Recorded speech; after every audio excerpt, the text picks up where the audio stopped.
Hello guys, welcome to BPSC online academy. हम लोग आज से एक नया इनिशिएटिव शुरू करने जा रहे हैं जिसमें कि हम लोग मॉडर्न हिस्ट्री सबसे पहले कवर करेंगे। जैसा कि आप लोग जानते ही हैं कि बीपीएससी में बीपीएससी प्री में जो सबसे ज़्यादा वेटेज है वो 35 to 40 क्वेश्चन ऑलमोस्ट हिस्ट्री से है। एंड सेकेंड जो है वो करेंट अफेयर है।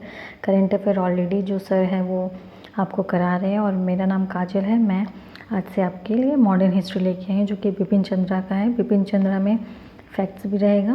बिपिन चंद्रा से मैं आपको पीटी फैक्ट्स भी कराऊंगी और मेंस का जो उसमें टॉपिक रहेगा उसका मैं एक प्रॉपर आंसर भी आपको प्रोवाइड करूंगी।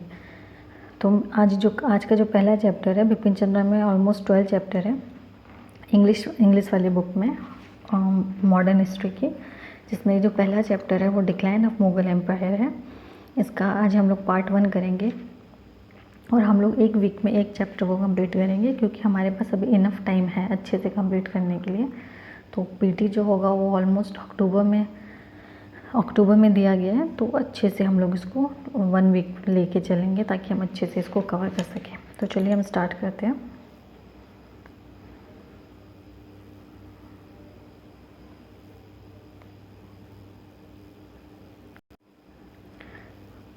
ठीक है, the decline of Mughal empire. जैसा कि हम लोग जानते हैं मुगल एम्पायर जो है वो बाबर के द्वारा 1526 में स्टेबलाइज किया गया था, जिसने कि औरंगजेब की डेथ तक टिल 1707 बहुत ही एक्सटेंड किया था अपनी टेरिटरी को। ऑलमोस्ट इंडिया के पूरे पार्ट में ही ये एम्पायर जो था फैला हुआ था। जो डिक्लाइन है मुगल एम्पायर का वो एक रात का इंसिडेंट नहीं है। इतने बड़े एम्पायर को ख़त्म होने में, डिक्लाइन होने में बहुत सारे रीज़न रहे होंगे जो कि मुगल एम्पायर को डिक्लाइन किया गया था। ऑलमोस्ट आप समझ लीजिए कि 50 इयर्स ऑलमोस्ट लगे थे इसको। जब औरंगजेब की डेथ हुई थी 1707 में, प्लासी के युद्ध तक और बैटल ऑफ प्लासी 1757 तक, तब तक जो है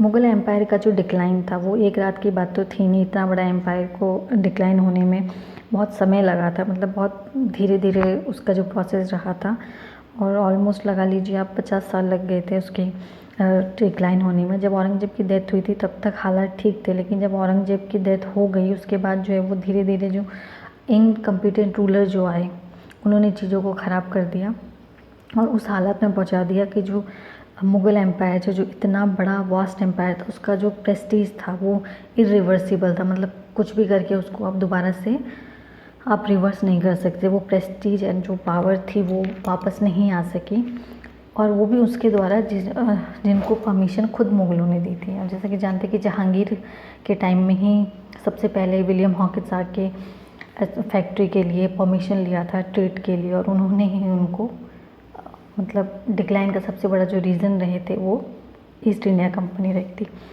1857 तक जो थी पोजीशन थोड़ी ठीक ठाक थी मुगल्स की, ऐसा नहीं कह सकते कि पूरी तरह। लेकिन जब 1857 का युद्ध हुआ उसके बाद पूरी तरीके से जो मुग़ल एम्पायर था वो बर्बाद हो गया, मतलब बिल्कुल ही ख़त्म हो गया। और जो लाल किला था उसको उन्होंने ईस्ट इंडिया कंपनी अपने कब्ज़े में ले लिया और बहादुर शाह जफ़र जो लास्ट मुग़ल एम्पायर थे उनको रंगून पोर्ट कर दिया और उनको खाली एक पेंशनर के रूप में वो खाली रह गए थे। ठीक है, अब हम देखते हैं series of incident after Aurangzeb death. जो मतलब क्या क्या हुआ औरंगजेब की डेथ के बाद, बैटल ऑफ प्लासी तक क्या क्या घटनाएं घटी जो कि जिम्मेदार रही थी आपके आगे जाके डिक्लाइन ऑफ मुग़ल एम्पायर के लिए। तो जब औरंगजेब की डेथ होती है 1707 में, ऑलमोस्ट वो 89 ईयर्स के थे औरंगजेब जब उनकी डेथ हुई। औरंगजेब की डेथ जब हुई he was 89 years old and उन्होंने ऑलमोस्ट 49 ईयर्स का टर्म जो है वो लॉन्ग टर्म उनका रहा था। 49 ईयर्स का उन्होंने राज किया था।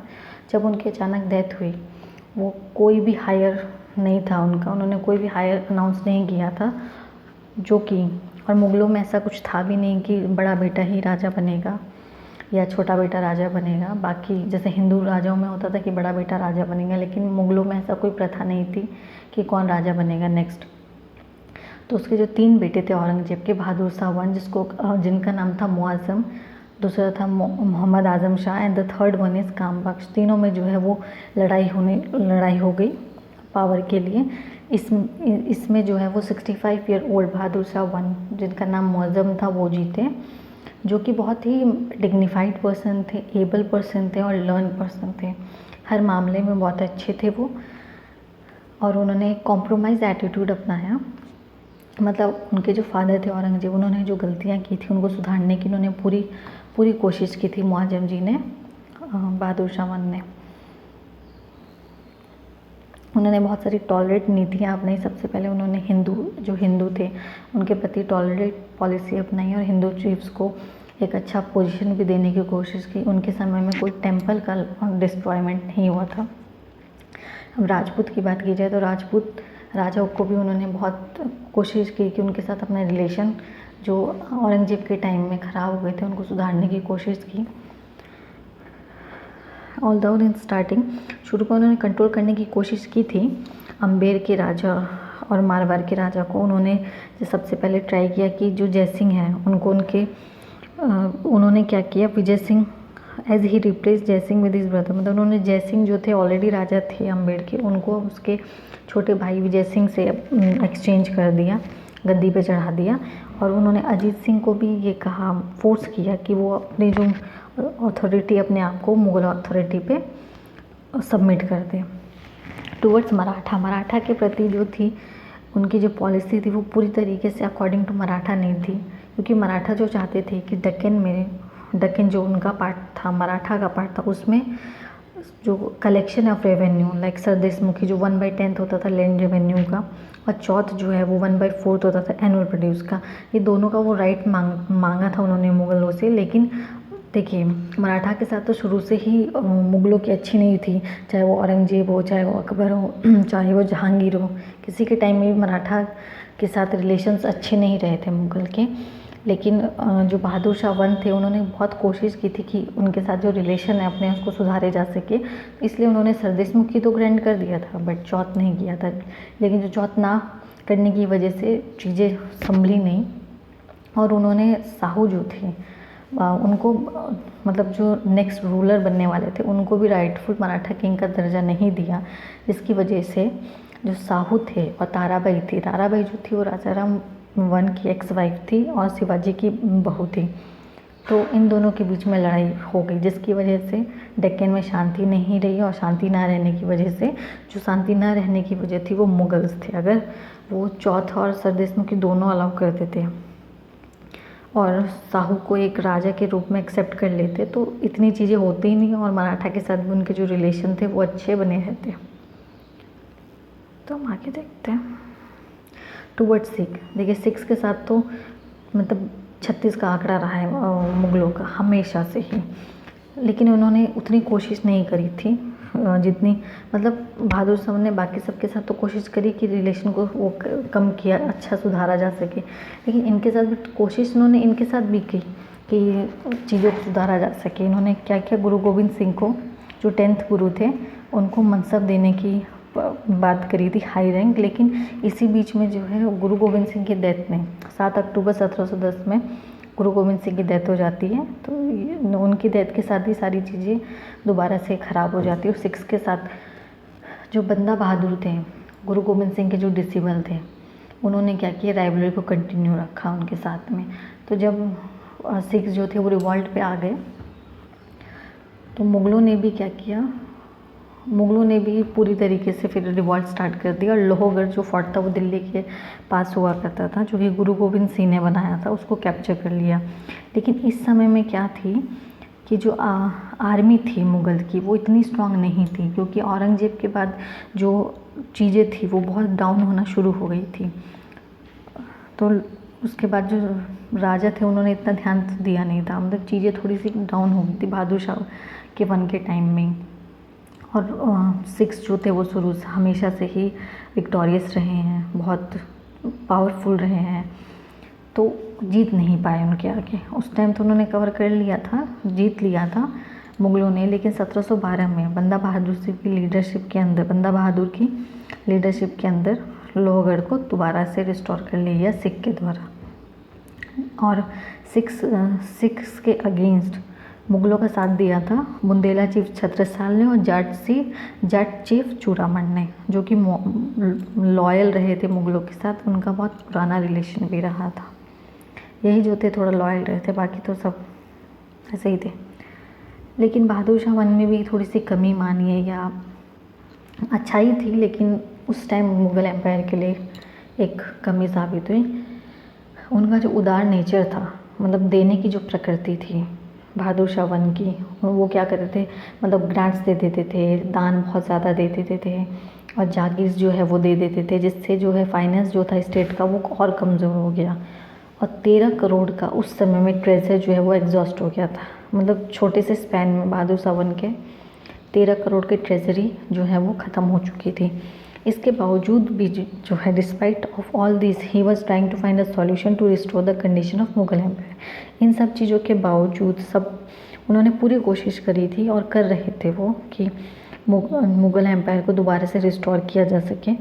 लेकिन वो कर भी लेते, अगर वो बचते तो कर भी लेते। जैसे कि हम जानते हैं जब वो गद्दी पे बैठे थे, वो ऑलरेडी 65 ईयर्स ओल्ड के थे, तो 1712 तक तो वो बहुत ज़्यादा वीक हो गए थे और उनकी डेथ 1712 में हो गई थी, जो कि अचानक डेथ हुई।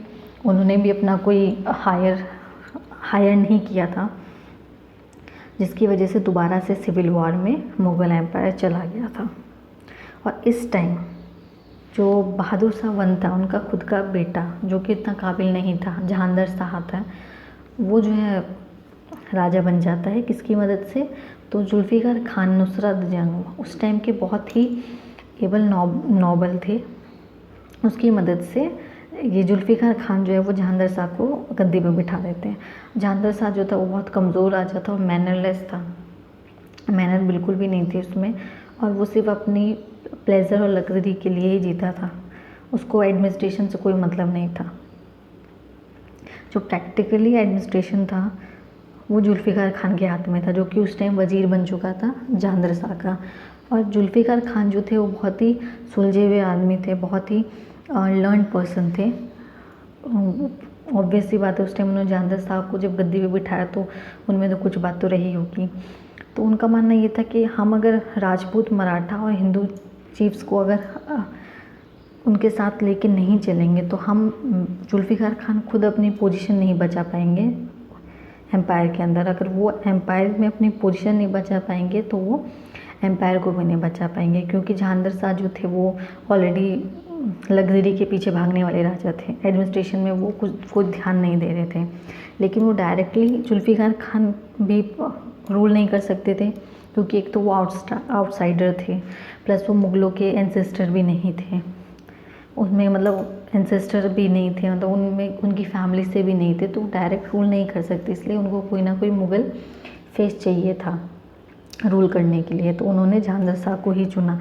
पर जहांगीर शाह जो था, जहांगीर शाह बहुत ही बेकार राजा था। छोड़िए, जुल्फ़िकार खान ने क्या किया, औरंगज़ेब की कुछ पॉलिसीज़ को, जैसे कि बहादुर शाह 1 ने भी ट्राई किया था, जहांगीर शाह के नाम पे उन्होंने चेंज करना शुरू किया। सबसे पहले जुल्फ़िकार ने तो क्या किया, जजिया को एबॉलिश किया, जो कि नॉन मुस्लिम में लगाया गया था, औरंगज़ेब के टाइम में ही लगा था, उसको हटाया गया। उन्होंने अम्बेर के राजा जिनको थोड़ा सा दुखी कर दिया था बहादुर शाह 1 ने, उनको थोड़ा सा मिर्ज़ा राजा का टाइटल देके जय सिंह को, और उनको मालवा का गवर्नर अपॉइंट करके थोड़ा खुश किया। और अजीत सिंह मावड़ के जो थे उनको महाराजा का टाइटल दिया और गुजरात का गवर्नर बना के उनको संतुष्ट किया। जुल्फ़िकार खान ने पहले से ही एक अरेंजमेंट किया था मराठा के साथ, जो कि रिलेशन बिल्कुल भी ठीक नहीं थे। उन्होंने जब बहादुर शाह 1 थे तभी उन्होंने क्या किया था, उनका एक डेप्यूटी था दौद खान बन्नी, उसको वहाँ पे मराठा किंग साहू के साथ समझौता करने के लिए उन्होंने 1711 में ही डेप्यूट कर दिया था, जो कि सक्सेसफुल भी रहा था। दाऊद खान बन्नी साहू को मनाने में सक्सेसफुल भी रहा था। उन्होंने क्या किया, क्योंकि डक्कन जो था बहुत इम्पॉर्टेंट पार्ट था मुग़लों के लिए, ये बाकी राजा नहीं समझ पाए थे। औरंगज़ेब जो थे वो समझ नहीं पाए थे, बाकी मुग़लों ने तो समझा था, बट औरंगजेब ये समझ नहीं पाए थे, तो उन्होंने मराठाओं के साथ कभी भी रिलेशन अपना अच्छा नहीं रखा था। तो जुल्फ़िकार खान ने क्या किया, चौथ भी उनको ग्रांट कर दिया, सर देशमुखी तो ऑलरेडी उनके पास था ही, चौथ भी उनको ग्रांट कर दिया, लेकिन एक शर्त रखी कि जो कलेक्ट किया जाएगा ये मुग़लों के द्वारा कलेक्ट किया जाएगा और मराठा अथॉरिटी को ट्रांसफ़र किया जाएगा, जो कि साहू ने यानी मराठाओं ने मान लिया था। लेकिन जो बंदा बहादुर सिंह यानी सिख जो थे, उनके साथ उनकी पॉलिसी वही रही थी, ये खुद ही सुलझना नहीं चाहते थे, बातों को सुलझाना नहीं चाहते थे। पर जो सिख थे, वो सिख जो थे वो इस्लाम को कबूलना नहीं चाहते थे, और मुग़लों का मेन ये था कि वो इस्लाम को कबूले, इसीलिए सिख्स के साथ कभी भी उनकी बनी नहीं। बाकी जो राजपूत थे या हिंदू राजा थे, वो तो एक हाई रैंक भी एक्सेप्ट कर लेते थे और अपनी मतलब शादी भी कर लेते थे आपस में। लेकिन जो सिख थे वो बहुत ही रिलीजियस मैटर को लेके बहुत ही ज़्यादा स्ट्रिक्ट थे, सख्त थे। उन्होंने कभी भी ना शादी करी एक दूसरे धर्म में, और ना ही कभी इस्लाम को बोला। मरना पसंद किया लेकिन इस्लाम को बोलना पसंद नहीं किया। तो जुल्फ़िकार खान ने ट्राई किया था, लेकिन वो भी सक्सेसफुल नहीं रहा सिख्स के साथ। और रही बात फाइनेंस की, तो फाइनेंस भी बहुत इम्पॉर्टेंट था, जो कि बहादुर शाह उनकी जेनरसिटी की वजह से थोड़ा डाउन हो चुका था। तो जुल्फ़िकार खान ने जो स्टेट के लिए एक तो रास्ता चुना, उन्होंने सबसे पहले जागीरों को चेक करना शुरू किया। जागीरों को चेक करना शुरू किया कि जागीरें कैसे बढ़ रही हैं, लोग जो है उसका कैसे गलत फ़ायदा उठा रहे हैं। और उन्होंने जो मनसब था, जो कि औरंगजेब के टाइम से ही था, कि आपको एक रिक्वायर्ड कोटा होता है ट्रुप्स का यानी सोल्जर्स का, वो आपको रखना था सेफ्टी के लिए। तो लोग जो है मतलब जो नॉबल्स थे वो भूल गए थे उसको, मतलब वो लग्जरी में इतना बिजी हो गए थे कि वो जो रिक्वायरमेंट थी सिक्योरिटी की उसको बिल्कुल ही भूल गए थे। तो जुल्फ़िकार खान ने सबसे पहले तो कोटा को रिस्टोर करवाया, ठीक है। इसमें जो है जहांगीर शाह से एक थोड़ा सा ब्लंडर कहिए, एक एविल चीज़ जो है वो इंट्रोड्यूस हो गई थी, इजारा सिस्टम था ये सही के लिए, बट जो चीज़ें हुई उस टाइम में, जो इजारा के जो पर्सन थे, जो थर्ड पर्सन थे मिडल मैन, उन्होंने क्या किया, गलत तरीके से बहुत प्रेशराइज़ कर दिया था पीजेंट को। इजारा सिस्टम में क्या था कि अगर पीजेंट के पास पैसे नहीं हैं या इक्विपमेंट नहीं है एग्रीकल्चर करने के लिए, तो वो उसको थर्ड पर्सन को दे देते थे, और उसके बदले में जो भी कुछ पैसे होते थे वो पीजेंट को मिल जाते थे। अब इसमें क्या होता था, गवर्नमेंट को टैक्स तो फिक्स देना था, जो कि इजारा वाले ही देते यानी थर्ड पर्सन देते, लेकिन ये लोग पीजेंट्स जो थे वो मतलब बहुत ज़्यादा टैक्स ले रहे थे इनडायरेक्टली। इजारा सिस्टम में ये था कि पैसे जो हैं गवर्नमेंट को फिक्स दिए जाएंगे एंड ओके सॉरी, इजारा सिस्टम के बारे में थोड़ा सा मैंने गलत बोल दिया। इजारा सिस्टम में क्या था कि फ़िक्स अमाउंट जो था वो जो मिडल मैन थे जो अपॉइंट किए गए थे इजारा सिस्टम में, उनको गवर्नमेंट को टैक्स पे करना था, जो कि फ़िक्स था, जो 9/10 इसमें देना होता था। और बाकी जो भी होता था रेवेन्यू वो थर्ड पर्सन रख लेते थे। जो था पीजेंट्स को नहीं मिल पा रहा था पैसा, जिसकी वजह से जो है पीजेंट्स जो है वो बहुत ज़्यादा ऑप्रेसिव हो गए थे, क्योंकि उनकी लैंड है, उनकी चीज़ें हैं, और उनको ही इन रिटर्न में कुछ नहीं मिल रहा था, जिसकी वजह से जो फिक्स अमाउंट देते थे पीजेंट जो थे वो मुग़लों के ख़िलाफ़ हो गए। उनके लिए तो वो चीज़ें मुग़लों ने ही स्टार्ट की थी ना, इजारा सिस्टम स्टार्ट किया गया था जहांगीर शाह के द्वारा, जो कि मुग़ल था, तो उनके लिए तो वो मुग़ल ही थे। फ्रंट किया जुल्फ़िकार खान ने था, बट नाम तो मुग़ल का ही था, तो किया तो मतलब सही के लिए था, बट ये जो चीज़ें हैं वो थोड़ी सी गलत हो गई, क्योंकि जो मिडल मैन थे वो एक्सप्लॉइट करने लग गए। जब किसी के हाथों में भी अथॉरिटी आती है तो हर कोई उसका गलत फ़ायदा उठाता ही है, चीज़ें वहीं से ख़राब होने शुरू हो जाती हैं। जैसे कि नॉबल्स ने किया, तो बहादुर शाह वन के बाद जितने भी लोग आए डायरेक्ट रूल नहीं किया राजाओं ने, बहादुर शाह ने डायरेक्ट रूल किया, बट बहादुर शाह के बाद जितने भी राजा थे, जैसे जहांगीर शाह हो गया या शाह आलम हो गया, फ़र्रुखसियार हो गया, इन सब ने सामने से वो नहीं किया, इनका सिर्फ नाम होता था और रूल जो करते थे वो इनके नॉबल्स करते थे, जो कि वज़ीर बन जाते थे। तो इसीलिए जो अथॉरिटी मिलती है उसका गलत फ़ायदा उठाया जाता है। तो एज़ यूजुअल जो था, जैसा कि अब देखिए चीज़ें जब स्टार्ट सही होने लग गई, मतलब थोड़ा सा जुल्फ़िकार खान ने थोड़ा फाइनेंस के लिए भी किया, सारे रिलेशंस को सही किए, तो जो बाकी नॉवेल्स थे उनको जलन होने लगी जुल्फ़िकार खान से। उन्होंने क्या किया, क्योंकि ये जो थे पॉलिसी को रिवर्स कर रहे थे, हाई रैंक्स दे रहे थे हिंदुओं को, जो मतलब जो कट्टर मुस्लिम इस्लामिक थे, जो एक कट्टर इस्लामिक राजा थे, उनको प्रॉब्लम होने लगी थी, नॉवेल्स से उनको प्रॉब्लम होने लगी थी सारी। औरंगज़ेब की पॉलिसीज़ को क्यों रिवर्स कर रहे हो, जागीर को क्यों चेक कर रहे हो। जागीर चेक करने का मतलब ये था कि जो इनकम थी नॉवेल्स की वो कम हो रही थी, क्योंकि उनको एक आदत सी हो गई थी लग्जरी लाइफ जीने की। तो औरंगज़ेब की डेथ क्या, क्योंकि औरंगज़ेब जो थे वो एक पावरफुल रूलर थे जो कि सब चीज़ों को समेट के चलते थे, लेकिन उनकी डेथ के बाद सारी चीज़ें बिखर गई और इन लोगों को लग्जरी की आदत हो गई, जो कि सिक्योरिटी को इन्होंने नेगलेक्ट कर दिया। इनकम जो थी स्टेट की वो पूरी तरीके से बर्बाद हो गई उनकी अपनी लग्जरी को ख़त्म करने के लिए। तो इन सब चीज़ों को जब जुल्फ़िकार खान ने सही करना चाहा, तो जो नॉवेल्स की जो इनकम ख़त्म हो गई उनकी वजह से इन लोगों ने इसको एंटी इस्लामिक कह दिया। और इन्होंने क्या किया, जो जहांगीर शाह था जहांगीर शाह को उसके बारे में जुल्फ़िकार खान के लिए भड़काने लग गए और उनके खिलाफ़ षड्यंत्र रचना शुरू कर दिया। उसने बाकी जो नॉवेल्स उन्होंने जहांगीर शाह के कान में ये बात डाल दी कि वो जुल्फ़िकार खान जो है वो ज़्यादा ही एम्बिशियस होता जा रहा है, पावरफुल होता जा रहा है, और सुनने में ये आ रहा है कि वो आपको गद्दी से हटा देगा। और जहांगीर शाह जो था वो मैंने शुरू में ही बताया था कि बहुत ही मैनरलेस राजा था, सिर्फ अपनी लग्जरी पे था। वो चाहता तो जुल्फ़िकार खान को उसकी पोस्ट से, वज़ीर की पोस्ट से हटा सकता था। इसके बजाय उसने बहुत ही मतलब कायरों वाला रास्ता अपनाया और बाकी नॉवलों के साथ, जो चाटुकार नॉवेल्स थे उनके साथ मिलके जुल्फ़िकार खान का मर्डर प्लान कर दिया। देखिए, वही जुल्फ़िकार खान जिसने जहांगीर शाह को राजा बनाया, वही उसकी मौत का कारण भी बन गया।